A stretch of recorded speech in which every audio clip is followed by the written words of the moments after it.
How did the first church of the history started? And what is the difference between our church and the first church? If you go to the book of Acts, you'll find out that the first church was built by people that were witnesses. They were following what Jesus told them in the beginning to do. Jesus told them to go into all nations and make disciples. And he also told them that after that the Holy Spirit will come upon them, that they were going to have power and be witnesses of him.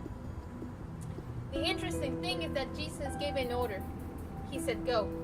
And we see the disciples doing what Jesus told them to do. They were obeying this order that he gave them. We see in the book of Acts how the disciples were sharing the gospel. But not only them, we also see that the members of the church started to be part of this.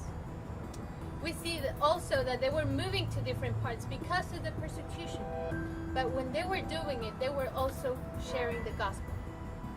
So we can see that the church was built by people that were witnesses.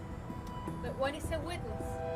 A witness is a person that testifies what he has seen and heard. And we as believers, we have seen what the Lord can do, and we have also heard what his word says. So there you go. We have everything we need to be a witness of him. But what about our church today? Can our church say what Peter said, that we can't stop telling what we have seen and heard? Well, did you know that 95% of the church do not share the gospel? Not even with their families. Why? Why is that we're not sharing the gospel as we see in the beginning of the church? Why is that we're not following the order that Jesus told us to do?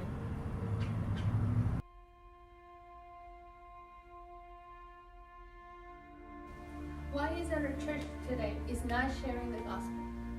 Well, there's some people that they don't see the big danger where the unbeliever is. But there's also a group of people that they think that it's not a big responsibility to do. Let me share with you a story that is going to make us jump from our comfort zone and go and preach the gospel. This story is found in the book of Ezekiel. Ezekiel tells us a story about a watchman. The story says that during wartime, the people will choose a watchman to warn them when the enemy will come. So, if the watchman sees the enemy come, he'll blow the trumpet. But it's someone that heard the trumpet and didn't listen to it or didn't care. The watchman will not be accountable or responsible if the enemy comes and kills him. Why? Because he saw the danger and he warned. But if the watchman sees the enemy come and he doesn't blow the trumpet, after that the enemies will come and kill them, the watchman will be accountable or responsible for those people because he saw the danger and he didn't warn. Well, let me now read it to you.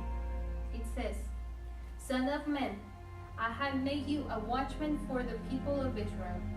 So hear the word I speak and give them warning from me. When I say to the wicked, you wicked person, you will surely die, and you do not speak out to dissuade them from their ways, that wicked person will die for their sin, and I will hold you accountable for their blood.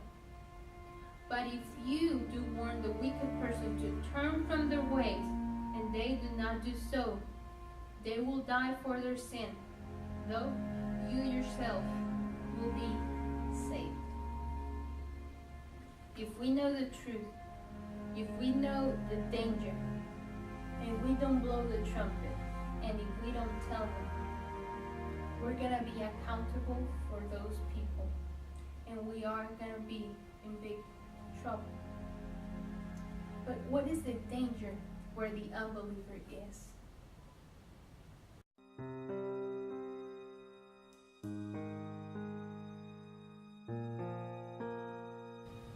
With Ezekiel's story, you might be thinking, well, I thought that God was a God of love.